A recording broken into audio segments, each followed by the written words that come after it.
as I was. I've kicked myself at times because I've lied. So I will have to learn to stand my ground. I tell him I won't be around. I move on over to your town and hide. And you be the captain, and I'll be no one. And you can carry me away if you want to. And you can lay low just like your father. And if I tread upon your feet, you just say so. 'Cause you're the captain, I am no one. I tend to feel as though I owe one to you. To you.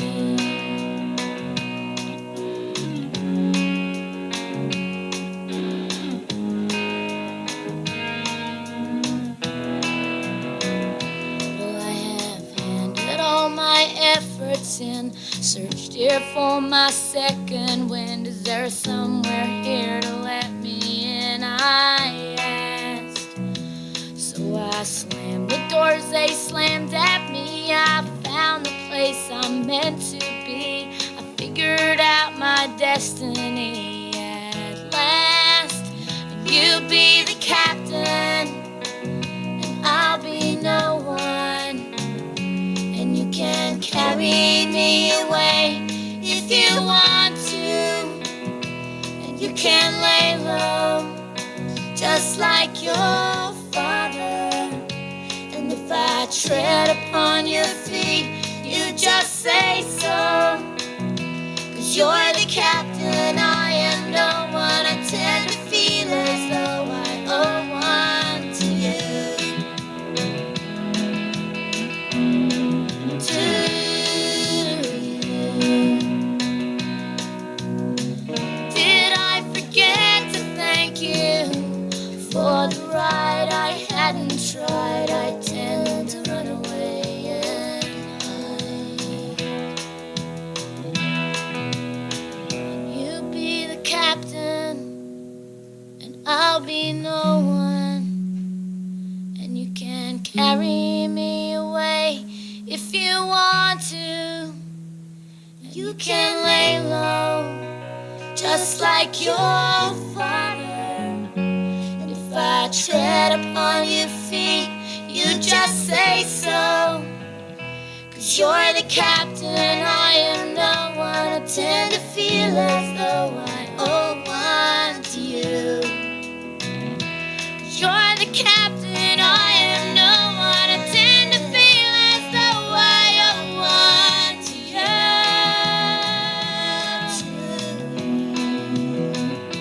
'Cause you're the captain, and I am no one, and I owe one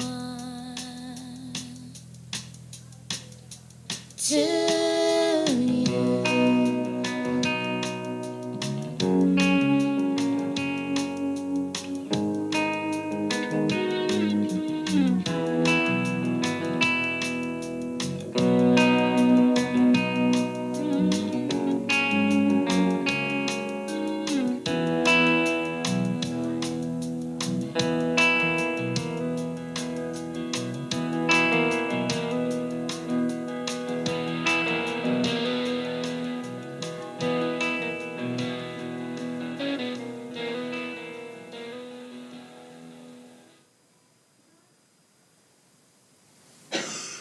Good morning, family and friends.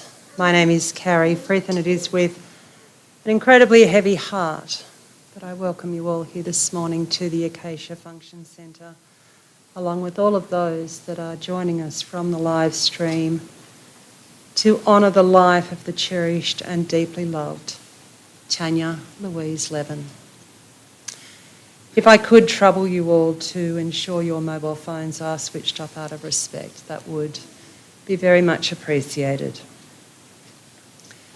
Today we are reminded so harshly how fragile life is and death is so finite. In your insurmountable grief of Tanya's passing, We're going to provide her the justice she so richly deserves today. We've come together to pay tribute to her life, to give thanks for it, and to do our best to celebrate it. We hold dear in our hearts Graham, her children, Chris, Jess, Bill and Megan and their spouses, her precious grandchildren, Hunter, Drew, Matilda, Aurora, Tate and Theo, her sisters Cheryl, Debbie, Tracy and their extended families. We are so deeply sorry for your loss. Tanya's family was everything to her. I'd like to share a verse with you that I have no doubt will resonate with many of you. As I look up to the skies above, the stars stretch endlessly. But somehow all those rays of light seem dimmer now to me. As I watch the morning sun appear, the shadows still don't fade, as if the brightest light of all was somehow swept away. Though I see the branches swaying and watch their dancing leaves, the echoes carried on the wind don't sound the same to me. As I listen to the morning birds sing softly from afar, it seems to be a mournful tune that echoes in my heart. Another day has come again, as time moves surely on, but nothing now seems quite the same to know that she is gone. The days and weeks and months ahead will never be the same, because a treasure beyond words can never be replaced. The loss cannot be measured now, the void cannot be filled, and though someday the grief may fade, Tanya's mark will live on still. For even with your heavy heart, I know that you've been blessed to have been the one whose life Tanya touched with love, kindness, selflessness, generosity, and warmth. Despite the family's grief at losing Tanya, they have prepared genuine, heartfelt, beautiful tributes to express their love and their gratitude for her, to share with you all today that will leave you with no doubt that if love alone could have saved her, she never would have died. To share with us now, I invite Megan and Chris forward.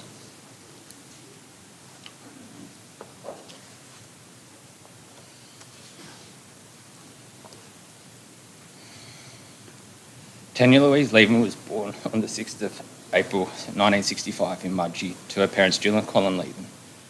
She was a younger sister to Cheryl, Debbie, and would later become a big sister to Tracy. Cheryl has very kindly agreed to fill us in on some memories from their early years for us, so we're going to pick up at age 14 when she met Graham Scott Faulkner, and a 45-year-long relationship started.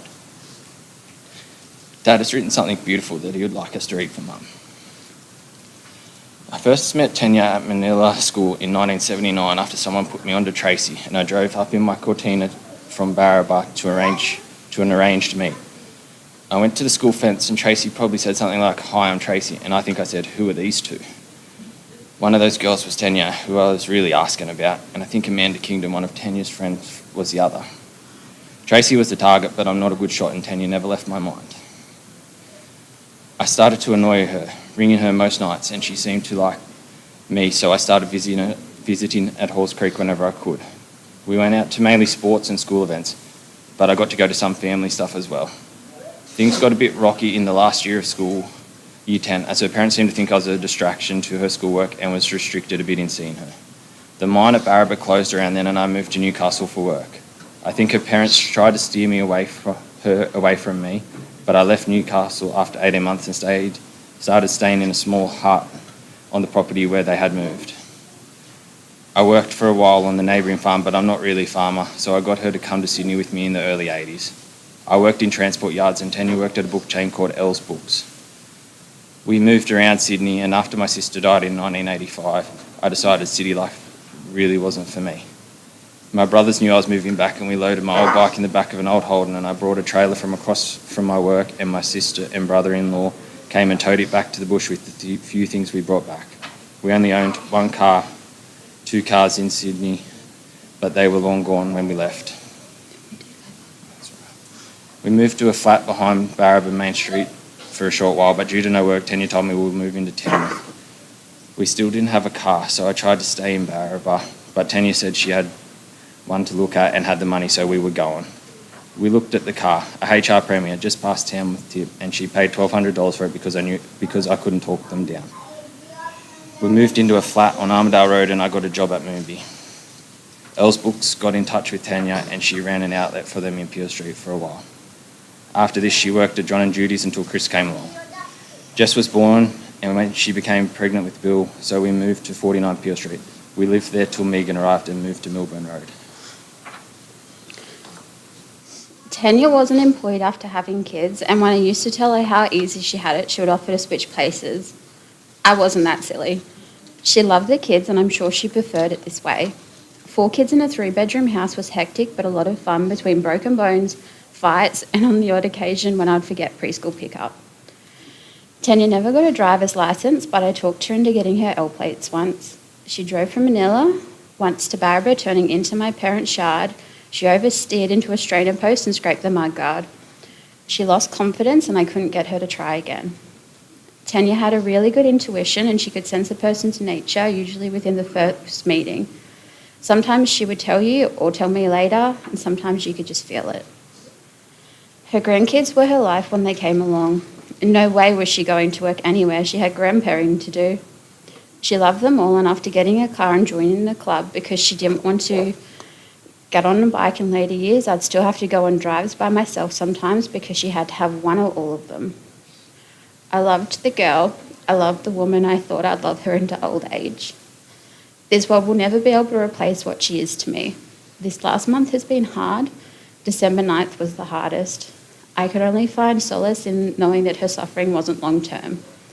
I will always love you. See you when I get there, Graham. It's very clear to me that Mum and Dad shared a great love. I'm glad that Dad's face was the last thing Mum saw before she passed. He was so supportive in her last weeks and barely left her side in the hospital. We're so proud of you, Dad.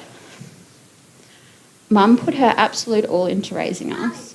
She was kind, generous, selfless, and the kind of person who would do anything for her children. She would often take in our friends and treat them like her own, making sure they all knew they had a safe place to learn if they ever needed. As a mother, I can honestly say I don't know how she managed 4 children. Anyone who knows us knows that we probably weren't the easiest bunch to raise, constantly throwing curveballs her way. But she handled every single one with grace and patience that only Tanya could. On the odd occasion, all she would say is, "It is what it is," and we would know that something would just have to get through. Unfortunately, she said those words to me Sunday afternoon before she passed.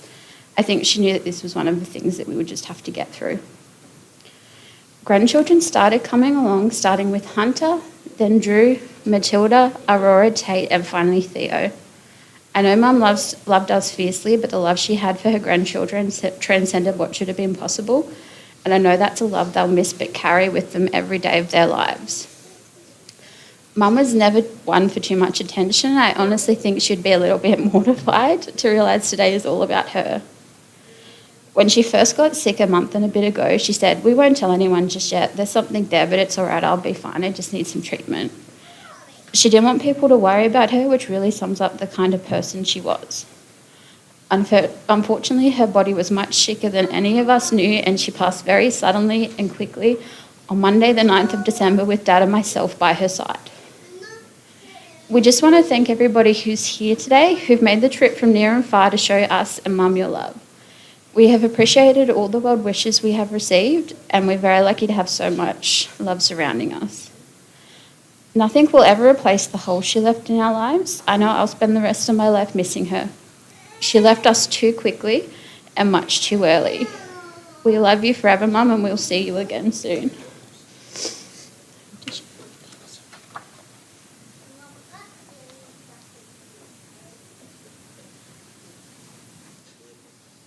Thank you so much. I'd now like to invite Jess forward to share memories of a mother.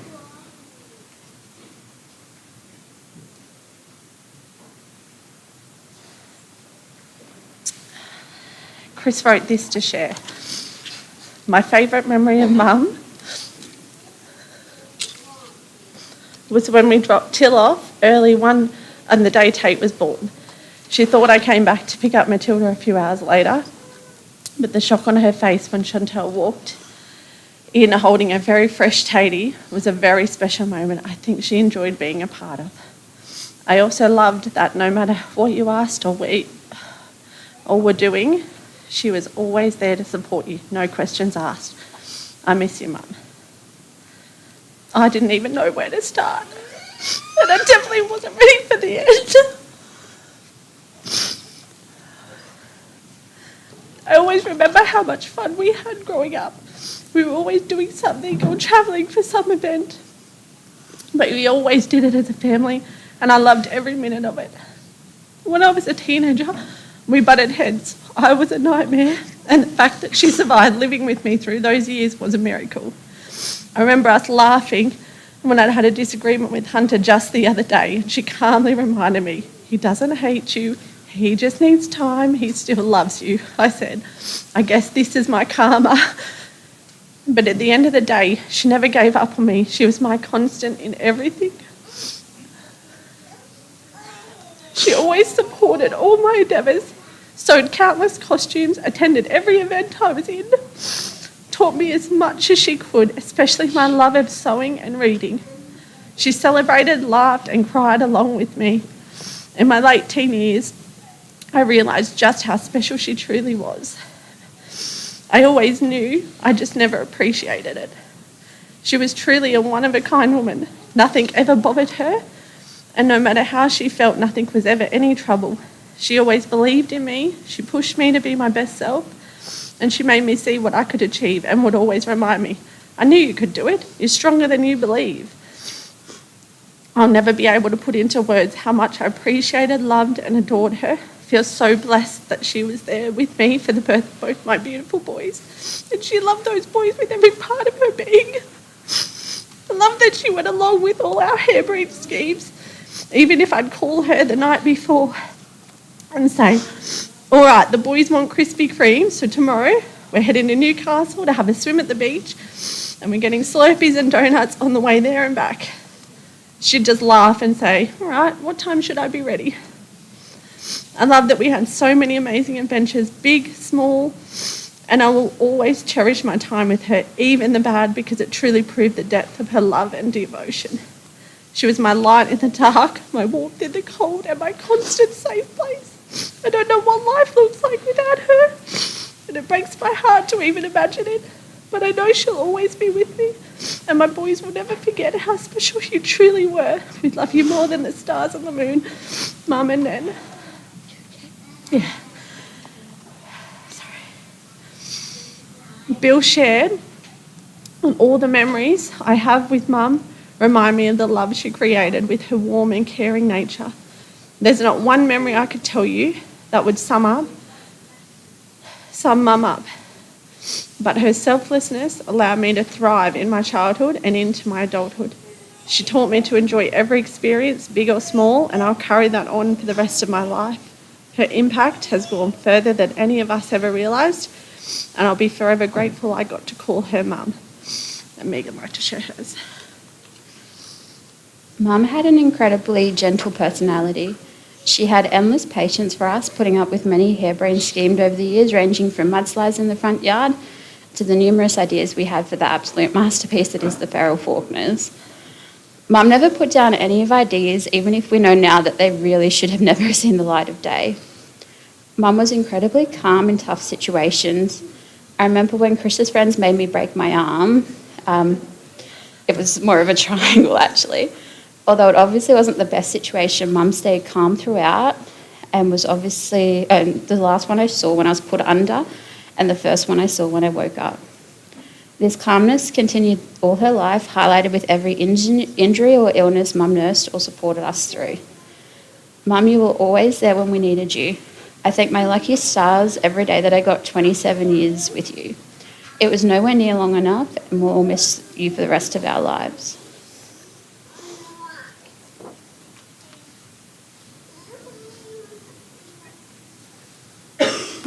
Beautiful tributes. I'd now like to invite Hunter and Drew forward to share memories of a grandmother.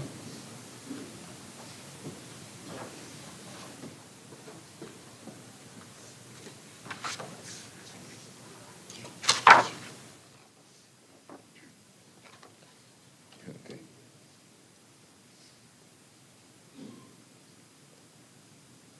Hello, I'm Hunter, the oldest of the grandchildren, and with me is my brother, Drew, the second oldest.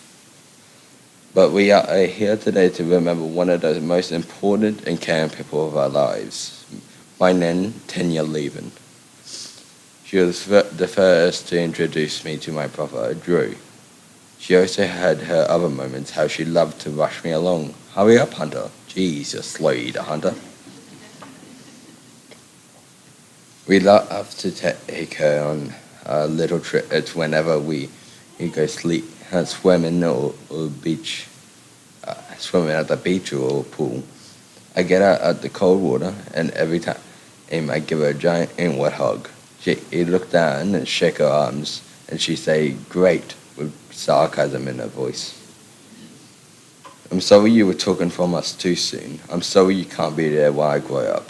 Yet she always can be here right now, and if she is truly in your heart. Matilda wanted to share her memory of whenever she went over to Nen's place. I like climbing the tree and scaring Nenny how high I went up, she said. And I always have lollies when he came to visit. And Tate said that I like going on the train with Nen to Werris Creek.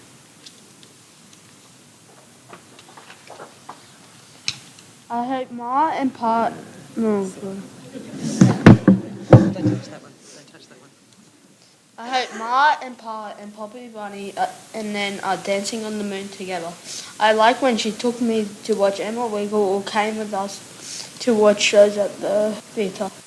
But I love making her laugh. And I want to say I peeved to the best Nan, and you will always stay alive in our hearts.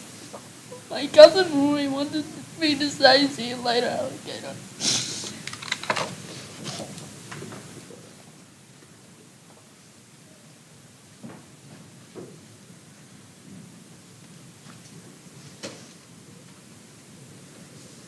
I'd invite Cheryl forward to share our memories of a sister.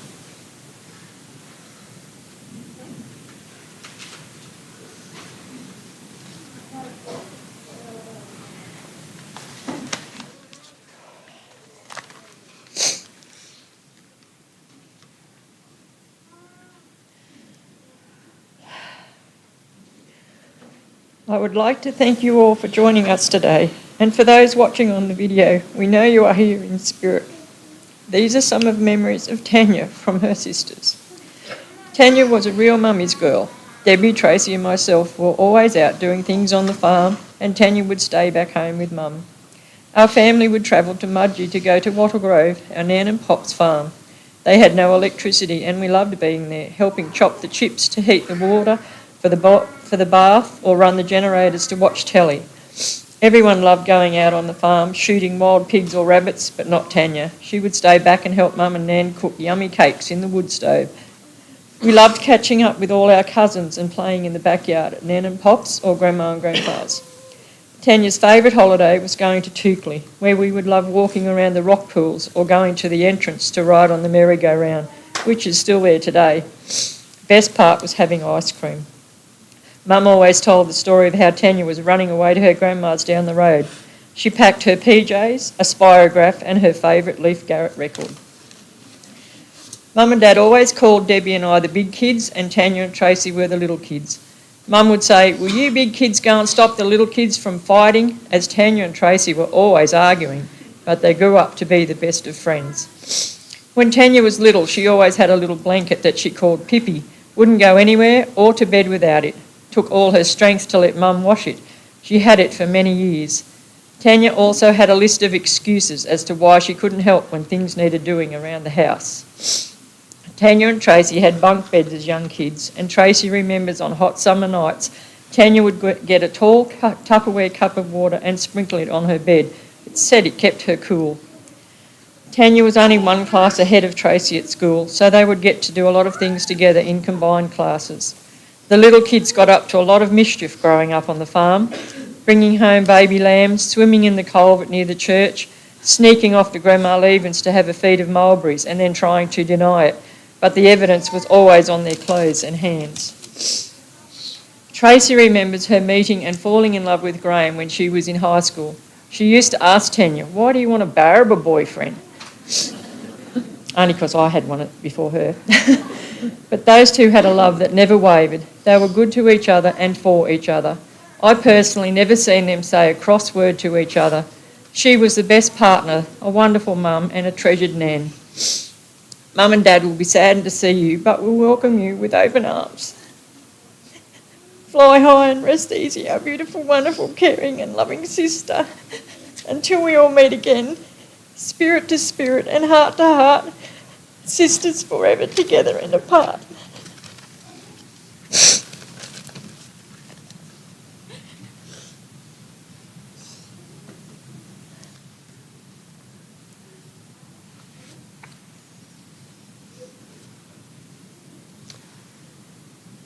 We're going to pause now for a moment of reflection as we listen to Goodbye by Kenny Rogers, and it is at this time that I'd like to invite the grandchildren to place their flowers for their nan.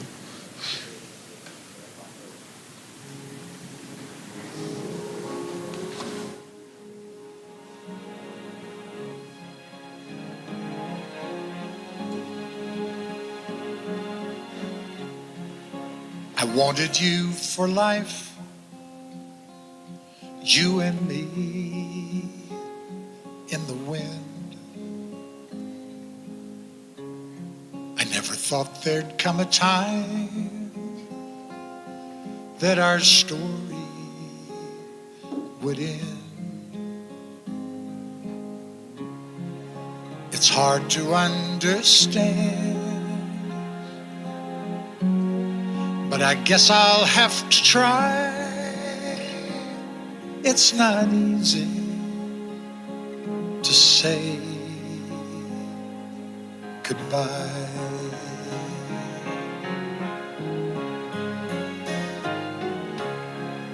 For all the joy we shared, all that time we had to spend. If I had one wish, I'd want forever back again. To look into your eyes and hold you when you cry. It's not easy to say goodbye. I remember all those great times we had.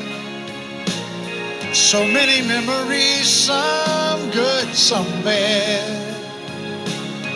Yes, and through it all, those memories will last forever.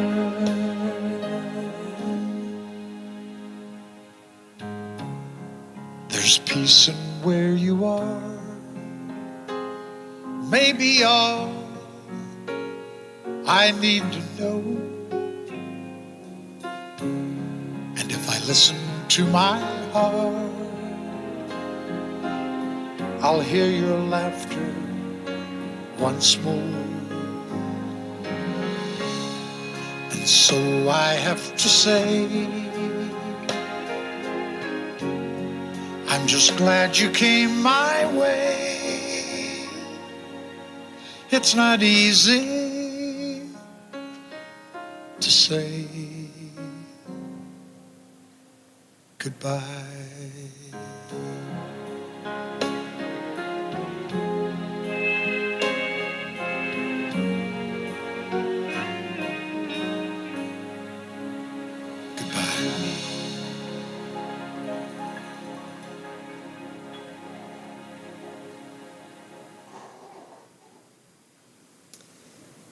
Sometimes on our journey through life, we meet people who leave footprints on our mind.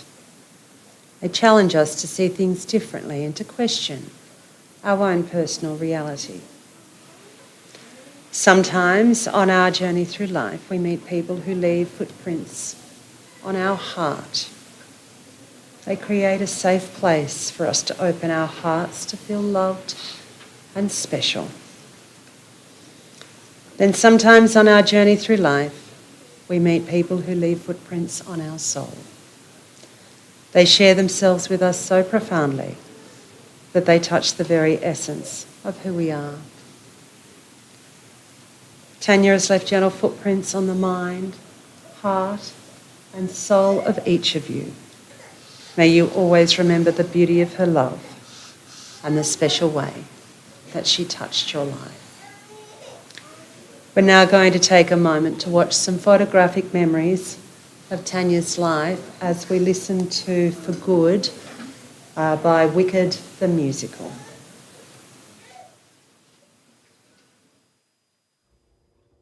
I'm limited. Just look at me.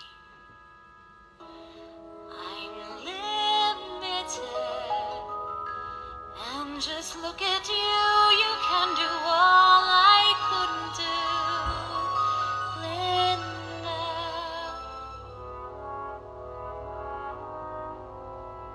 So now it's up to you for both of us.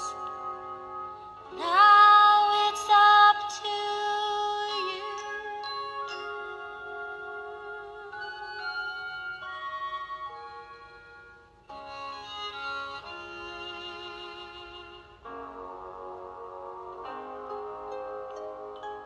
I've heard it said that people come into our lives for a reason, bringing something we must learn, and we are led to those who help us most to grow if we let them, and we help them in return. Well, I don't know if I believe that's true, but I know I'm who I am today because I knew you. Like a comet pulled from orbit as it passes a sun, like a stream that meets a boulder halfway through the wood. Who can say if I've been changed for the better?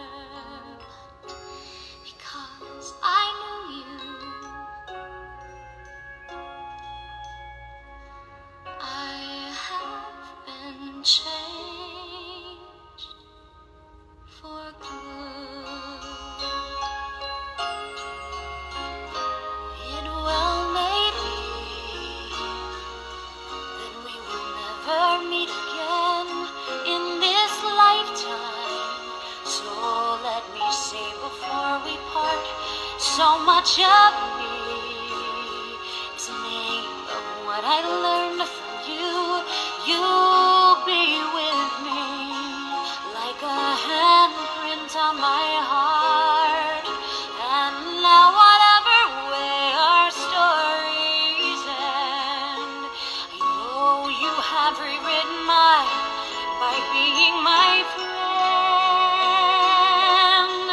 Like a ship blown from its mooring by a wind off the sea, like a seed dropped by a skybird in a distant wood. Who can say if I've been changed for the better? But because I knew you, because I knew you, I have been changed for good. And just to clear the air, I ask forgiveness for the things I've done you blame me for. But then I guess we know there's blame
I'd like to share a verse with you, and it's called Her Journey's Just Begun.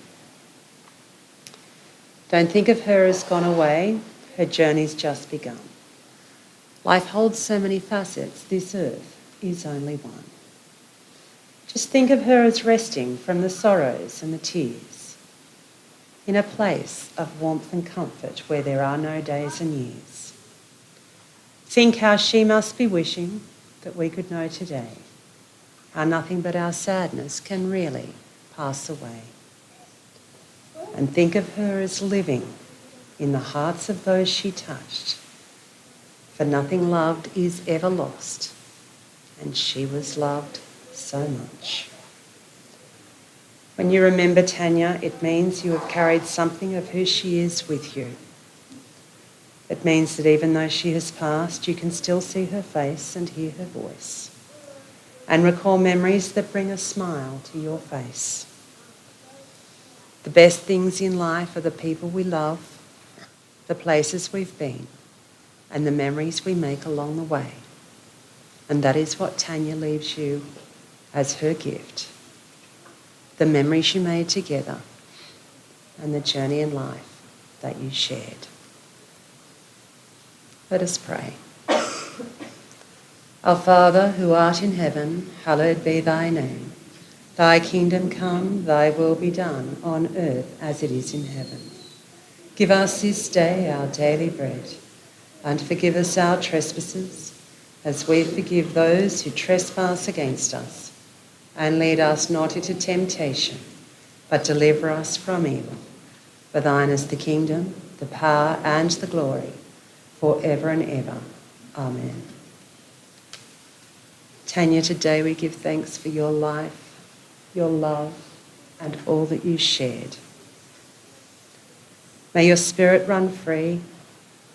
May your soul rest in eternal peace. And may you guide over your family until you meet again. We're now going to prepare to take Tanya on her final journey. I'd like to thank each and every one of you for being here this morning in honour of Tanya's life, but most importantly for your love and support of her family at this immensely difficult time. I extend the invitation for you to remain here at the conclusion of the service for refreshments and to share in many more memories of Tanya. And I'd also like to take this opportunity in thanking Sean Hamilton Funerals for their care and compassion. It too is very much appreciated. If I could ask you all to be upstanding as we listen to Mother by Casey Chambers, followed by Supermarket Flowers by Ed Sheeran. And once we're outside, you'll all be invited to place a flower for Tanya, if you would like to. Thank you.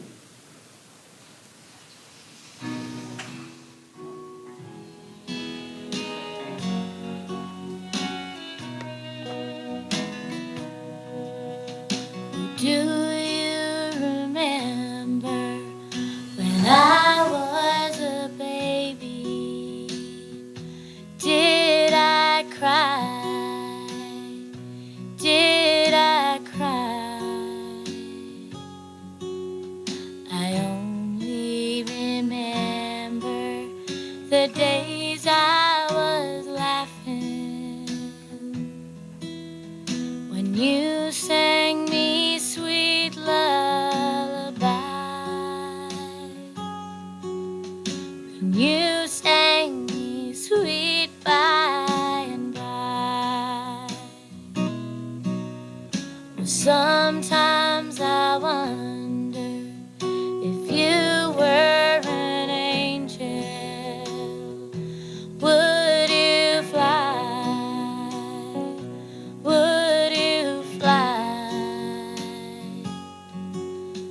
Or would you just hover right here by my side, keeping me warm and dry, keeping me safe by your side?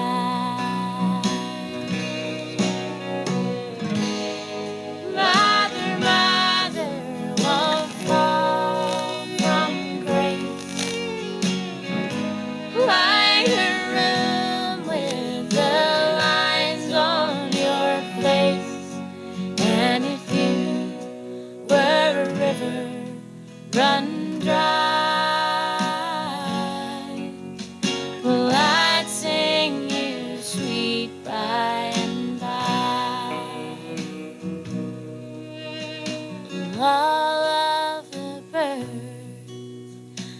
land on my window, saying your name, saying your name, when all of the time I am crying again about how much the sky likes to rain, when I should be singing your name. Mother, mother, won't fall from grace. Light her room with the lines on your face. And if you were a river run dry,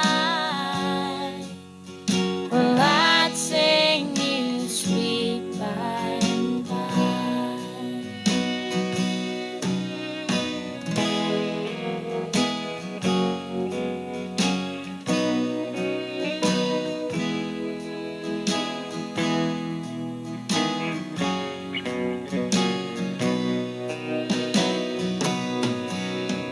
And all of the flowers by the side of the road, they whisper your name while they grow. And if you were a river run dry, well, I'd sing you sweet by and by. And if you were a river run dry, well, I'd sing you sweet by and by.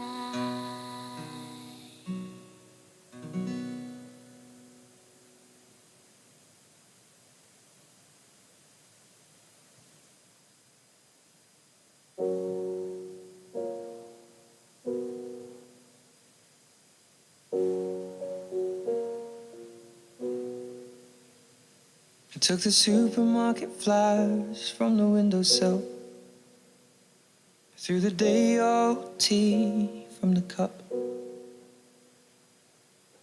packed up the photo album Matthew had made, memories of a life that's been loved.